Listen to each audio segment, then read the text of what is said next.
देश के उपराष्ट्रपति ने सुप्रीम कोर्ट के ऊपर गंभीर सवाल खड़े कर दिए हैं। केवल उपराष्ट्रपति ने ही नहीं, देश में इसके पहले अल्पसंख्यक मामलों के मंत्री किरण रिजिजू ने भी ऐसे सवाल खड़े कर दिए कि हमें उम्मीद है कि आप हमारे मामलों में दखल नहीं देंगे। कल को कहीं अगर आपके मामलों में हम दखल देने लगे तो क्या होगा। इसे आप इनडायरेक्ट धमकी भी समझ सकते हैं। अर्जुन राम मेघवाल ने तो यहां तक कह दिया कि सुप्रीम कोर्ट को अपने हद में भी रहना चाहिए। यह नया नहीं है। भारतीय जनता पार्टी और उनके समर्थक लोगों के खेमे में सुप्रीम कोर्ट को लेकर के अब कुछ नाराजगी दिखने लगी है। नाराजगी की वजह क्या है? क्या यह वही भारतीय जनता पार्टी है जो धारा 370 को हटाए जाने के पक्ष में अगर सुप्रीम कोर्ट फैसला दे दे, राम मंदिर के पक्ष में अगर सुप्रीम कोर्ट फैसला दे दे, नोटबंदी के लिए उनके पक्ष में कोई बात आ जाए तो सुप्रीम कोर्ट बहुत अच्छा है, सुप्रीम कोर्ट सुप्रीम है। लेकिन अगर सुप्रीम कोर्ट वक्फ बोर्ड पर यह पूछ दे कि क्या इसमें गैर मुसलमान रहेंगे, यह कितना उचित है? क्या आप हिंदुओं के मंदिरों में मुसलमानों को भी रखने वाले हैं? सुप्रीम कोर्ट ने जैसे ही इस तरह के मामले उठाए, उस पूरे खेमे में हलचल मच गई है। हलचल की एक बड़ी वजह यह भी है कि चंद रोज पहले जस्टिस पादरीवाला समेत 2 जजों की बेंच ने यह फैसला दे दिया कि राज्यपाल मंत्रालयों द्वारा पारित किए गए विधेयकों पर अनंत काल तक कुंडली मार करके नहीं बैठ सकते। तमिलनाडु सरकार के 10 फैसले ऐसे थे जो कैबिनेट ने पास किए थे, उनको राज्यपाल आगे ही नहीं बढ़ा रहे, हस्ताक्षर ही नहीं कर रहे। केरल, तमिलनाडु, पश्चिम बंगाल और ऐसे कई राज्यों के मामले आए तो सुप्रीम कोर्ट ने कहा कि राज्यपाल अनंत काल तक इस तरह से चीजों को रोक नहीं सकते। वहां से कुछ सुगबुगाहट तेज होने लगी थी। उपराष्ट्रपति जगदीप धनखड़ ने जो किया वो तो कमाल का है। उपराष्ट्रपति अपनी बात कहते हुए कह रहे हैं कि आर्टिकल 142 तो न्यूक्लियर मिसाइल की तरह हो गया है, उसका कहीं भी इस्तेमाल कर दिया जा रहा है। कल्पना करिए, आपके फेवर में अगर कोई फैसला आए तो कितना अच्छा है, सुप्रीम कोर्ट पर कौन सवाल उठा सकता है। लेकिन अगर सुप्रीम कोर्ट कहीं भी आपके मन मुताबिक न चले तो आप ये कहते हैं कि सुप्रीम कौन है इस देश में तय करना होगा। उपराष्ट्रपति को इस बात की चिंता है कि जिस बिल पर राष्ट्रपति ने साइन कर दिया, राष्ट्रपति देश की सबसे बड़े पद पर बैठी हैं, देश के सर्वोच्च नागरिक हैं, उसके बाद सुप्रीम कोर्ट उस पर कैसे टिप्पणी कर सकता है।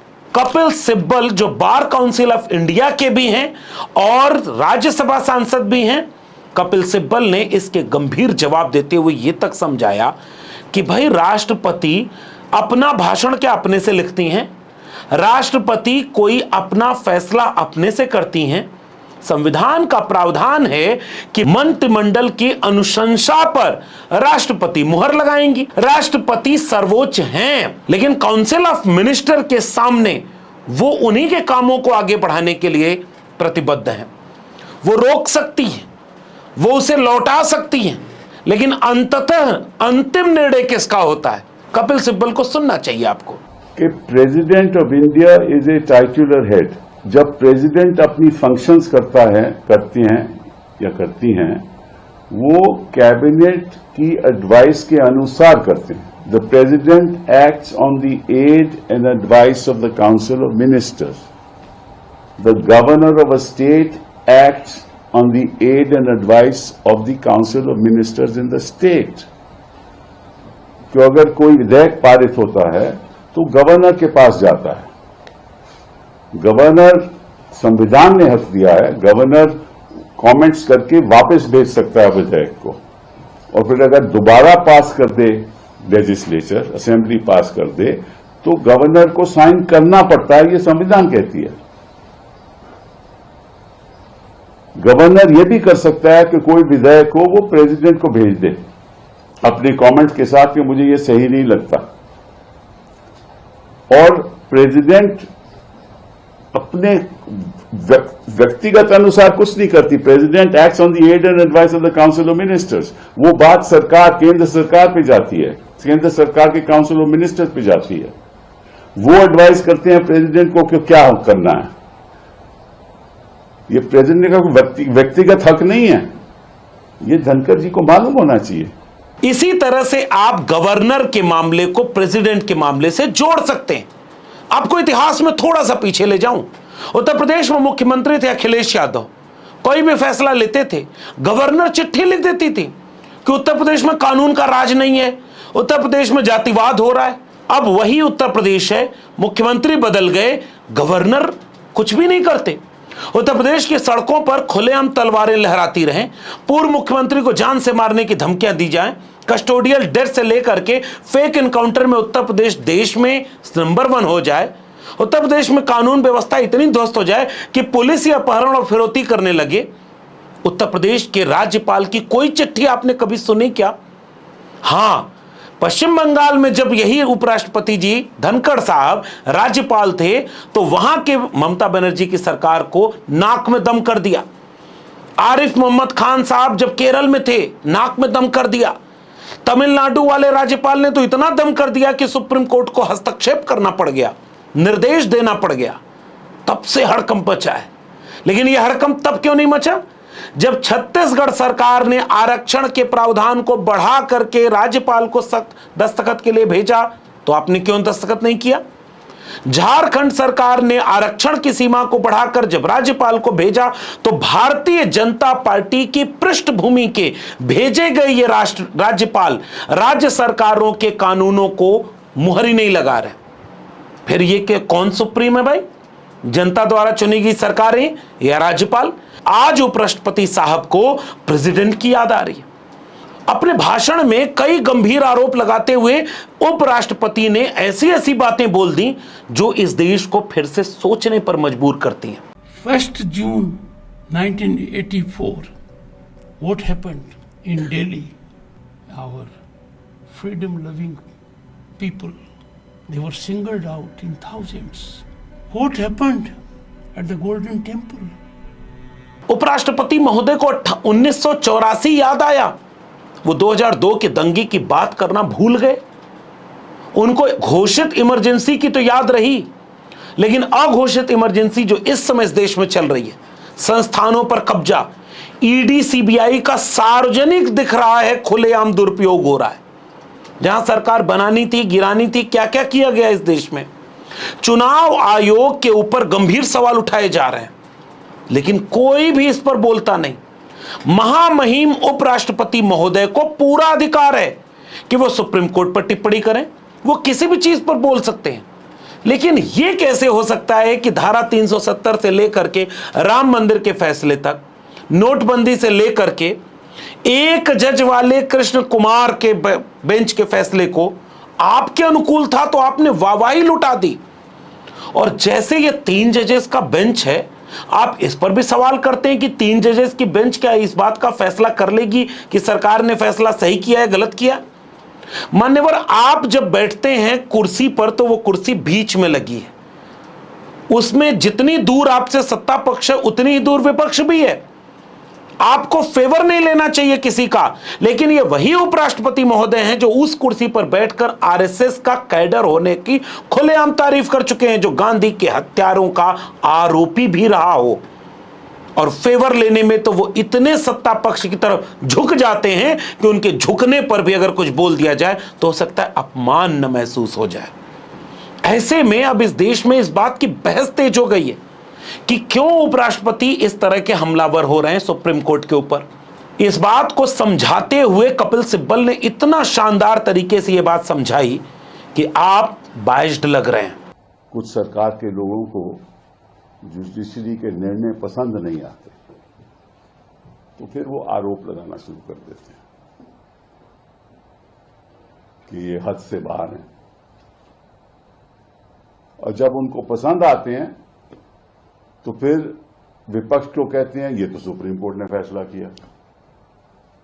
कोई सवाल उठाए 370 पे तो ये तो सुप्रीम कोर्ट का फैसला था। राम जन्मभूमि की जजमेंट पे सवाल आए तो ये तो सुप्रीम कोर्ट का फैसला था, ये तो सुप्रीम कोर्ट का फैसला था। और अगर हाल ही में जस्टिस पार्दीवाला की जजमेंट आई तो ये कैसे सुप्रीम कोर्ट कर सकती है?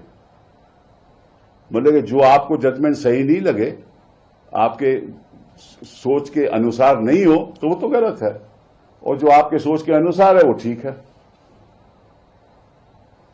और एक कॉन्स्टिट्यूशनल फंक्शनरी को ऐसी बात कहनी मैं समझता हूं उचित नहीं। अब इसके बाद एक बात और सुनिए, उपराष्ट्रपति महोदय को इस बात की चिंता है कि जजों के घरों में नोट मिल रहे हैं, उस पर क्या कार्रवाई हुई, देश जानना चाहता है। Let me take incidents that are most recent. They are dominating our minds. An event happened on the night of 14th and 15th of March in New Delhi at the residence of a judge. For 7 days, no one knew about it. We have to ask questions to ourselves. Is the delay explainable? Condonable? Does it not raise certain fundamental questions? In any ordinary situation, when ordinary situations define rule of law, things would have been different. It was only on 21st March, disclosure by a newspaper, that people of the country were shocked as never before. They were in some kind of limbo, deeply concerned and worried at this explosive, alarming explosion.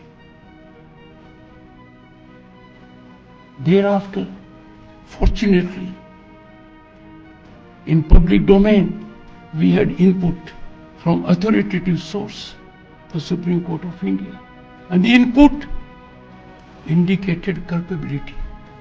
Input did not lead to doubt that something was amiss, something required to be investigated. Now the nation waits with bated breath. लेकिन उपराष्ट्रपति महोदय, इस देश में और भी बहुत कुछ ऐसा हो रहा है जो देश जानना चाहता है। देश जानना चाहता है कि नोटबंदी का क्या फायदा हुआ। देश जानना चाहता है कि आपकी सरकार कहां कहां सत्ता का दुरुपयोग कर रही है। देश जानना चाहता है कि मणिपुर में क्या हुआ। देश जानना चाहता है कि देश के विश्वविद्यालयों में नियुक्ति किस तरह से हो रही है कुलपतियों की। देश जानना चाहता है कि देश में सत्ता संसाधन में इस देश के वंचितों शोषितों की भागीदारी नहीं है, फिर भी आरक्षण खत्म करने के लिए लेटरल एंट्री और एनएफएस आ रहा है। आपकी कभी चिंता इन चीजों पर नहीं दिखी। सरकार सुप्रीम कि सुप्रीम कोर्ट सुप्रीम, इस बात की इतनी खुलेआम चिंता उपराष्ट्रपति महोदय को, यह संदिग्ध है और इस पर विचार करना चाहिए। मिठ मिठ गप और तित तित थू ये उचित नहीं है। पोल खुल जाती है। कुछ लोग इसीलिए जो ट्रोलर हैं वो तक अपमान कर रहे हैं सुप्रीम कोर्ट का, वो अब सिखाएंगे। बहाना खोजा जा रहा है। वही जज जो नोट जिसके घर से बरामद हुई थी, उस जज के पुराने फैसले बताते हैं कि वो भाजपा के लोगों को पसंद नहीं आ सकता। उनको वो जज पसंद हैं जो फैसला सुनाने के बाद जिनके घर प्रधानमंत्री जी चले जाएं, जो रिटायर होने के बाद कुछ दूसरे पदों पर चले जाएं या राज्यसभा में चले जाएं, उनको वो जज बहुत पसंद है। लेकिन उनको वो जज पसंद नहीं जो उनके फैसलों पर तार्किक रूप से अपने हक का इस्तेमाल करते हुए सवाल करते हैं। इसलिए देखना दिलचस्प होगा। सरकार बेलगाम न हो जाए, लोकतंत्र में इसका भी चेक एंड बैलेंस रखना होता है। उसी तरह से न्यायपालिका सरकार की गुलाम न हो जाए, इसको भी चेक बैलेंस रखना होगा। लोकतंत्र तभी महफूज होगा। आपका क्या मानना है इस पूरे प्रकरण पर नीचे कमेंट बॉक्स में जरूर बताइएगा।